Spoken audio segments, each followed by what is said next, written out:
Comment garder une femme? Bonjour à tous, c'est Fabrice Julien, coach et auteur expert en séduction. Et dans cette vidéo, je vais vous parler de comment vous pouvez garder une femme. Bien sûr, cette vidéo va faire écho à mon livre Le guide du couple heureux, dans lequel je vous explique comment trouver une super partenaire et avoir une relation de couple épanouissante qui fonctionne. Donc je vous invite aussi au niveau sexuel, mais aussi au niveau de comment être en couple en fait. Je vous invite vraiment à découvrir le guide du couple heureux. Alors les amis, déjà comment garder une femme? Déjà il faut la voir pour pouvoir la garder. Donc il s'agit de la pécho. Là j'ai fait des vidéos, comment conclure avec une fille, etc. Donc je vous invite à regarder ces vidéos. Donc la première étape c'est de choper la fille. Une fois que vous êtes embrassés, etc., vous couchez ensemble.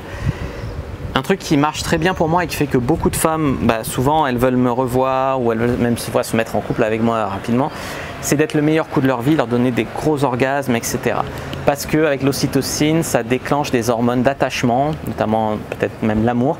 Donc les orgasmes, ça aide énormément une femme à s'attacher à vous. Donc être le meilleur coup de sa vie, pour ça il y a mon livre Le guide du bon coup qui vous aidera énormément là-dessus. Vaincre la routine en couple, c'est aussi un truc qui vous permettra de garder une femme, c'est-à-dire qu'elle n'ait pas l'impression que voilà, ça avec vous c'est toujours pareil, voilà, elle a tout vu déjà au bout de 2 semaines, voilà, elle va s'ennuyer. Non, un peu de piment, essayer de lui faire découvrir des choses, etc., de lui apprendre des choses, ça c'est important. En 3, bien sûr, être un mec sympa, bien la traiter. Je pense ici à pas lui gueuler dessus, pas la mettre mal, pas l'humilier, pas la maltraiter, tout ça. C'est très important de traiter une femme avec respect, bien évidemment. En 4, ne pas être un bon à rien. Il y a beaucoup de femmes qui quittent leur homme parce qu'elles s'aperçoivent que finalement c'est des boulets. C'est des bons à rien, ils n'ont pas d'ambition, ils pètent des plombs, ils sont à moitié fous, ils crient dans tous les sens, ils sont instables.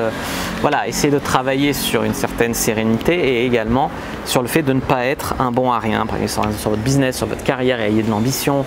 Vendez-lui un peu du rêve en fait à votre meuf, mais du rêve que vous croyez vous-même, vous voulez faire aussi. Et il faut qu'elle croie en vous, qu'elle vous soutienne, voilà. Et des objectifs. En 5, il s'agit bien sûr de ne pas vous laisser aller, c'est-à-dire qu'il y a des mecs qui sont en couple et puis ça fait 3 mois, ils ont déjà pris 25 kilos, ils prennent même plus la peine de dire bonjour le matin ou de se faire beau pour leur meuf, jamais, tu vois. Non, c'est pas un acquis un couple, c'est un truc qu'on entretient, etc. Donc ça c'est très important. Également, ne pas laisser trop de non-dits en relation. Par exemple, si chaque fois qu'elle te suce, elle met les dents, au bout d'un moment ça va te gonfler. Il vaut mieux lui dire au début, écoute, essaye plutôt comme ça serait mieux, etc. Enfin, il y a des non-dits, des choses qui ne sont pas passées, que j'aime pas ou j'aimerais éclaircir. Est-ce qu'au début de notre relation, quand on ne se connaissait pas encore, tu as couché avec mon pote ou pas? Et après, je décide si je me mets avec toi ou pas, mais en connaissance de cause. S'il y a des non-dits et que ça prend 1 an après ça fait tout péter, et ça se sent tout au long qu'il y a des choses qu'on se cache, ça peut gangréner une relation. Donc au maximum, évitez les non-dits. À part si c'est des choses évidemment vous ne pouvez pas assumer du tout. Mais pour se mettre en relation et pour garder une femme, c'est mieux d'avoir une relation sans trop de non-dits en fond. Numéro 6, bien sûr ne pas être trop needy, ne pas être trop en dépendance affective sur une fille. Les mecs, ça y est, ils sont en couple, ils pètent des plombs, ils la surveillent, ils la traquent, ils veulent savoir tout ce qu'elle fait tout le temps. Et pour peu que la fille soit pas sur le même mode exactement, elle va se sentir fliquée, elle va se sentir étouffée, elle va se sentir, voilà. Donc lui laisser un peu d'espace, lui faire un peu confiance, la laisser tranquille, quoi, un peu, qu'elle ait une vie cool, que vous soyez la cerise sur le gâteau dans sa vie et pas un mec qui va lui bousiller la vie en fait, tu vois, qui va lui gâcher la vie. En 7, ne pas la considérer comme acquise. C'est un peu ce que je disais tout à l'heure, c'est-à-dire que c'est pas parce que vous avez une meuf que ça y est, il faut plus faire des progrès sexuellement, il faut plus travailler votre charisme, il faut plus faire du sport, il faut plus travailler sur votre business, il faut plus. Non, c'est pas la gare d'arrivée d'avoir une copine, c'est une nouvelle ligne de départ, d'accord? Voilà. En 8, vous respecter et vous faire respecter dans le couple, c'est-à-dire qu'il y a des hommes, ils disent toujours oui, ils sont toujours très gentils si tu veux, mais même faibles et tout, ils se font bouffer complètement par leur meuf à force de donner ça.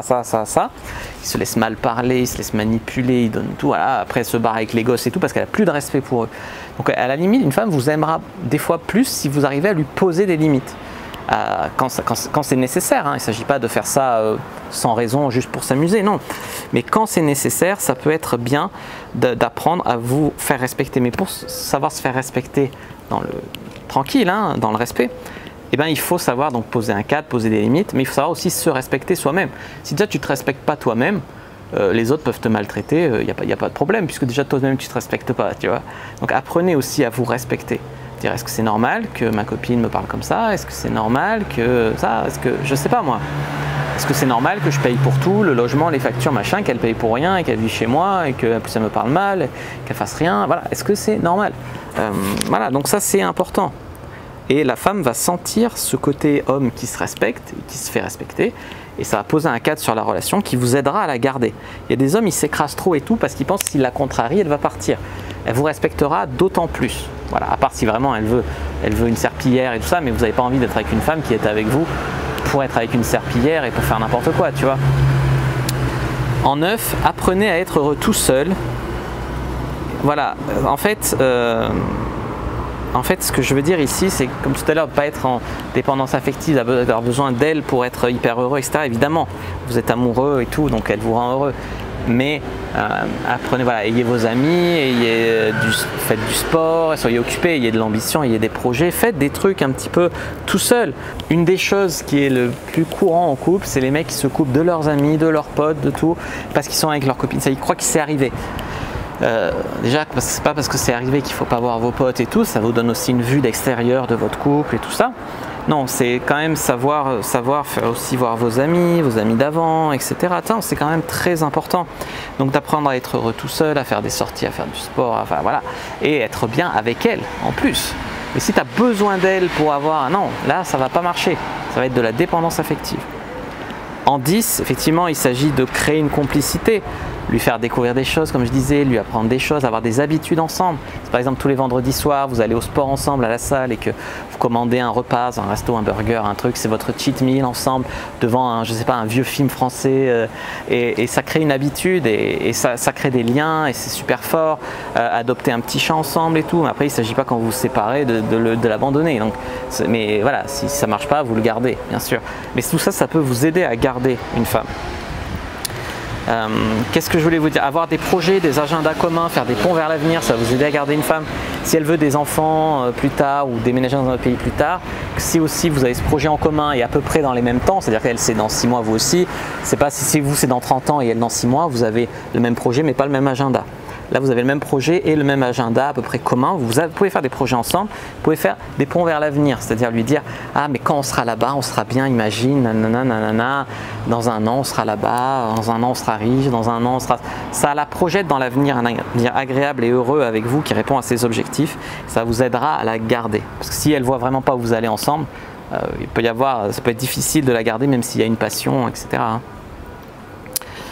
Aussi, la relation ne doit pas être unilatérale. C'est un peu ce que je disais dans le vous faire respecter. C'est-à-dire que si vous faites tout, ou si elle fait tout, il va se créer une disproportion un jour ou l'autre. Dans un couple, par exemple, vous n'êtes pas obligé de sortir les poubelles à tour de rôle, mais vous pouvez dire bon, moi cette tâche-là, faire à manger, ça m'emmerde. Par contre, je ferai les courses. Tu vois, vous répartir les trucs pour avoir un couple fonctionnel, qui fonctionne. Donc se répartir les tâches ménagères, pas avoir une relation unilatérale. Et en dernier point, je dirais se rendre indispensable pour elle. Par exemple, si vous êtes médecin et qu'elle est hypocondriaque, il y a des chances qu'elle ait besoin très inconsciemment de vous. Si elle a besoin d'un papa, elle a été abandonnée par son père, etc. Si vous êtes paternel avec elle, inconsciemment, elle va avoir un gros besoin de vous. Tu vois, un besoin de votre force d'homme, de votre présence, du fait que vous lui fassiez des câlins, de votre attention, etc. Il faut trouver un moyen pour toucher les points il faut la connaître pour ça et vous rendre indispensable pour elle. Voilà les amis, j'espère vraiment que cette vidéo sur comment garder une femme vous aura plu. Si c'est le cas, n'hésitez pas à mettre un like sous la vidéo, à commenter. S'il reste des questions, je répondrai avec grand plaisir. Vous abonner à la chaîne, activer la cloche pour ne pas rater les prochaines vidéos, mais aussi sur les réseaux sociaux, Instagram, Twitter, je suis très actif sur Instagram, Facebook, rejoignez le groupe privé, la communauté de la Cyprine sur Facebook et téléchargez votre guide gratuit. Comment mettre une femme dans votre lit d'ici 7 jours. C'est le premier lien dans la description de la vidéo. Moi je vous dis à bientôt et que le dieu de la séduction soit avec vous les amis.